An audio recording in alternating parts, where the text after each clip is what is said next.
Guys, alright guys, it's later in the evening now. I guess successfully taken this engine apart. The only thing I haven't done is take the crankshaft apart yet. I can't find my 3/8 ratchet, so when I find that I'll be able to continue. But anyway, just a little look in here. I need to get a better light here. It's just a little LED thing. These things are like $2 at Harbor Freight. Lifesavers, man.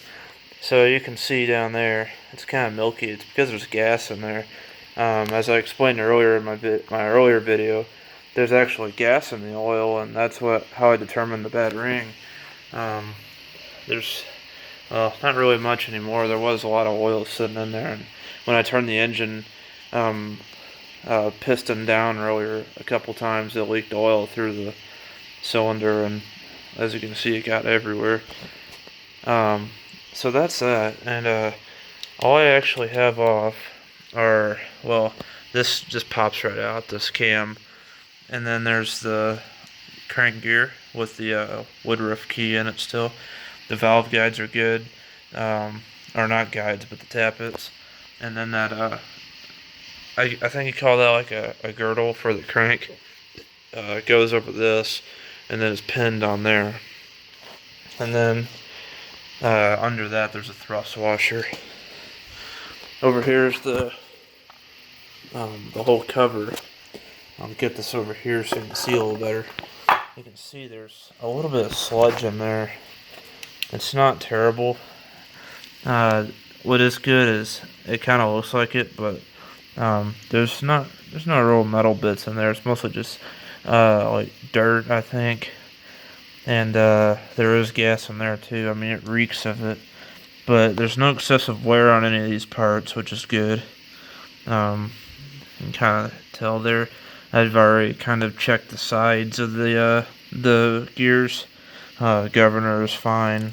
It does its thing, you know. As you can see.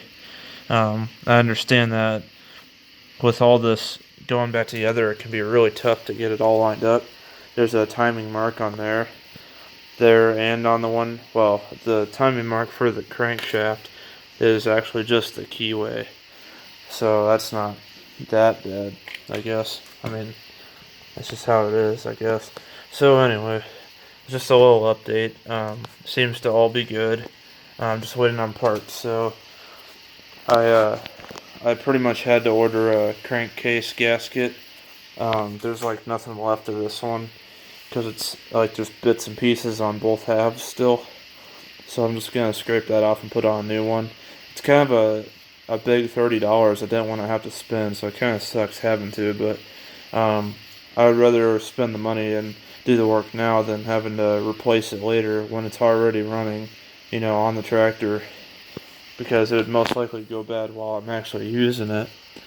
But I'm just going to take care of it now. Same with the crank seal. The crank seal doesn't leak, actually, like I said earlier, but it does actually need to be replaced anyway. I know it's not super necessary, but I've learned in the past that when you have old stuff and you take it apart, it can cause leaks.